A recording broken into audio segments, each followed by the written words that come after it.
पूर्व IPS RS Praveen ने तेलंगाना में बहुजन समाज पार्टी का दामन थामा है और एक ऐतिहासिक भीड़ के साथ बहुजन समाज पार्टी की सदस्यता ग्रहण की है। उनका यह कार्य उन लोगों के लिए सबक है जो चार चार लड़कों को खड़ा करके अपनी एक पार्टी बना लेते हैं। उनके साथ अगर कोई घटना हो जाती है, कोई दुर्घटना हो जाती है या किसी अन्य वजह से वो जब फेमस होते हैं तो तत्काल अपनी एक पार्टी बना लेते हैं और बहुजन समाज की जो भी पार्टियां हैं उनको गाली देना शुरू कर देते हैं, उनमें कमियां निकालना शुरू कर देते हैं। आरएस प्रवीण जी चाहते तो अपनी एक पार्टी खड़ी कर सकते थे, अपना एक झंडा तय कर सकते थे, अपना एक एजेंडा तय करके और अपनी पार्टी बना करके अपना आंदोलन शुरू कर सकते हैं। लेकिन उन्होंने बहुजन समाज की एक पार्टी जो सबसे बड़ी पार्टी है बहुजन बीएसपी, उसको उसकी सदस्यता ग्रहण करके बीएसपी को मजबूत करने का काम किया है राष्ट्रीय लेवल पर। अब मैं ये बातें क्यों कह रहा हूँ? सोचिए कि केंद्र में या तो कांग्रेस आती है या तो बीजेपी आती है। ये दोनों आपस में सांपनाथ और नागनाथ वाली स्थिति है। ये दोनों आपस में लड़ते हैं, एक दूसरे को प्रतिद्वंदी बनाते रहते हैं। मीडिया भी इन्हीं को फुल फ्लैश कवर देती है। तीसरा कोई विकल्प इस देश में उभर करके सामने नहीं आ पाता है।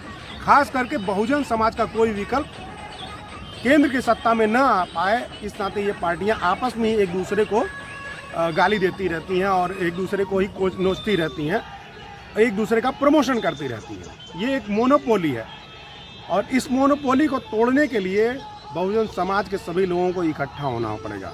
तथागत बुद्ध से लेकर के बाबा साहब अम्बेडकर तक जितने भी नायक और नायिकाओं ने इस देश में समतामूलक समाज स्थापित करने की लड़ाई लड़ी है, उन सबको पूरा करने के लिए राजनीति में आपका एक बहुत सशक्त हस्तक्षेप होना चाहिए राष्ट्रीय स्तर पर, और वो तभी हो पाएगा जब हम छोटी छोटी पार्टियां बनाना बंद करें।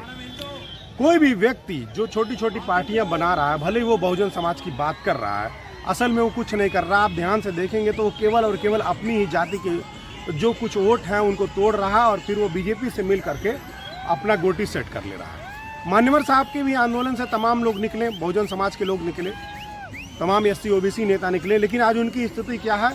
वो अपने अपने जाति का एक वोट बैंक बना लिए हैं और उसी वोट बैंक को ले जा करके बीजेपी में अपनी दलाली सेट करके अपना सांसद विधायक मंत्री बना लेते हैं और कुछ नहीं कर सकते हैं। बाकी सारा काम वो बीजेपी का ही करते हैं, मनुवाद का ही एजेंडा वो जो है स्थापित करते हैं। और आज स्थिति ये हो गई है कि वो कहीं के नहीं रहे।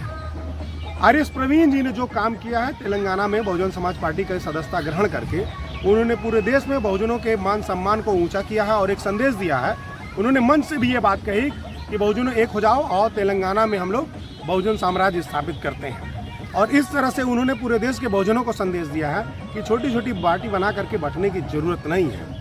अगर आपको कहीं से प्रसिद्धि मिल जाती है, कहीं से आप फेमस हो जाते हैं, इसका मतलब ये नहीं कि आप अपनी एक अलग पार्टी ही बना लें और वोट को बांटना शुरू कर दें। सामाजिक रूप से भी आंदोलन किया जा सकता है, बिना चुनाव लड़े भी देश को बदला जा सकता है, समस्याओं से लड़ा जा सकता है और बहुत सारे लोग लड़ रहे हैं। तो ये आरएस प्रवीण जी को मैं अपने पूर्वांचल सेना संगठन की ओर से बहुत बहुत बधाई देता हूँ, धन्यवाद देता हूँ कि उन्होंने बहुजन समाज की एकजुटता के लिए बहुजन समाज की सबसे बड़ी पार्टी बीएसपी को की सदस्यता ग्रहण करके और वहाँ पर राजनीति में हलचल मचाया, शुरुआत किया है।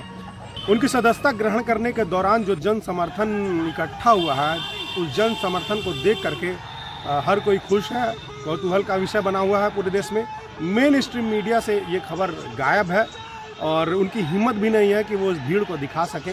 ऐसी भीड़ शायद मोदी भी नहीं जुटा सकते हैं। तो आपको भी देखना चाहिए, समझना चाहिए। आरएस प्रवीण को फॉलो करिए, अनुसरण करिए और उनसे सबक लीजिए। चार चार लौंडों को खड़ा करके पार्टी बनाने से कोई सत्ता में नहीं आएगा, केवल बीजेपी की दलाली हो पाएगी। बहुत बहुत धन्यवाद।